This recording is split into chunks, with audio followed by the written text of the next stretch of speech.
Parti Pribumi Bersatu Malaysia bersatu bukan UMNO 2.0. Itu pendirian yang akan dibawa sayap armada pada Perhimpunan Agung Tahunan Parti yang bermula esok. Tegas ketuanya Syed Saddiq Syed Abdul Rahman, suara anak muda dalam parti itu harus diambil berat dalam memastikan teras perjuangan parti tidak tersasar. Perhimpunan Agung Tahunan kali ini akan dimanfaatkan sepenuhnya armada bagi mengingatkan pucuk pimpinan bahawa anak muda merupakan tonggak utama parti itu sejak ia diasaskan. Budaya lepas tidak akan berulang lagi. This is a new way forward. Dan masa depan anak muda dan peranan anak muda itu tidak boleh dianaktirikan. While we bring in old people, never ever forget the role of the youth in Bersatu. Kerana kekuatan Bersatu itu datang daripada pimpinan anak muda, daripada anak muda yang saya rasa jumlahnya sangat besar dan majoriti dalam Bersatu. Sebelum ini kalau tengok dari segi percentage, 57%, 57% wanita muda dan lelaki yang bergerakkan Bersatu, yang memainkan, merumuskan keahlian Bersatu. Dan kita tak boleh lupakan faktor kekuatan tersebut. Setuju saya tekankan lagi sekali bahawa kita tak akan jadi UMNO 2.0 dan saya tak akan benarkan Bersatu jadi UMNO 2.0. Selain isu UMNO 2.0, armada juga jelas Syed Saddiq akan memastikan pimpinan parti untuk terus memberikan kepercayaan dan peranan yang penting kepada anak muda dalam menentukan hala tuju negara. Kita nak pastikan bahawa Bersatu ini sentiasa akan jadi parti yang pro anak muda, di mana banyak anak muda diberikan tempat, bukan sahaja dalam pimpinan tetapi pada masa yang sama sebagai penggerak utama di setiap lapisan supaya suara anak muda tidak akan ditenggelamkan lagi. Armada akan terus mengingatkan ahli parti mengenai tanggungjawab dan amanah yang diberikan rakyat kepada mereka selepas pilihan raya umum ke-14 lalu, termasuk isu-isu seperti PT-PTN, rumah mampu milik serta peluang ekonomi. Syed Saddiq terus melahirkan harapan agar Perhimpunan Agung Tahunan kali ini menjadi medan untuk memperkuatkan parti dan hubungan dalam kalangan akar umbi. Perhimpunan Agung Tahunan Bersatu akan bermula esok dengan persidangan sayap armada dan Sri Kandi.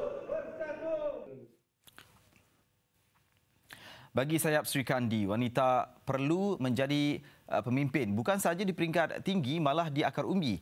Dan mengakui cabaran cukup hebat selepas diberi mandat mentadbir negara, Ketuanya Datuk Seri Rina Harun menjelaskan Sri Kandi tetap komited dengan pendekatan turun padang selain mengajak lebih ramai wanita untuk menceburi bidang keusahawanan. Walaupun kebanyakan ahli Sri Kandi tidak mempunyai latar belakang politik, namun semangat tinggi ahlinya berjaya meletakkan sayap itu digeruni kawan dan lawan.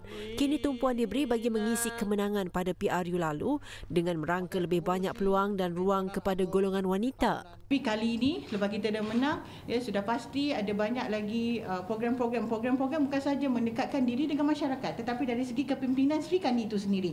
Kita nak latih Sri Kandi ini supaya dapat menjadi pemimpin. Pemimpin yang baik, yang berkarisma di peringkat akar umbi hingga ke peringkat atasan. Seringkali dibayangi dengan pergerakan wanita UMNO, Datuk Seri Rina bagaimanapun menjelaskan wanita Sri Kandi mempunyai semangat berbeza. Wanita yang masuk bersama dengan Sri Kandi ini dulu, mereka bukan semuanya datang daripada latar belakang politik. Ada daripada NGO, ada yang tak pernah langsung menceburkan diri dalam mana-mana persatuan. Wanita ini ketika itu walaupun diugut, walaupun pernah dikecam, walaupun ada terima pelbagai halangan dan sebagainya, tapi mereka tetap bersama-sama kita sehingga hari ini. Maknanya itulah semangat yang saya puji. Tumpuan untuk tahun hadapan lebih banyak program berunsur keusahawanan memandangkan ramai wanita kini cenderung untuk berkecimpung dalam dunia perniagaan. Tidak ada perubahan ketara dalam tahap kepuasan orang ramai terhadap Perdana Menteri Tun Dr. Mahathir Mohamad sebagai pemimpin politik dan Parti Pakatan Harapan sejak memerintah Ogos lalu. Ia adalah hasil tinjauan terbaru yang dilakukan bulan ini berbanding tinjauan pertama pada Ogos 2018 membabitkan isu-isu semasa nasional.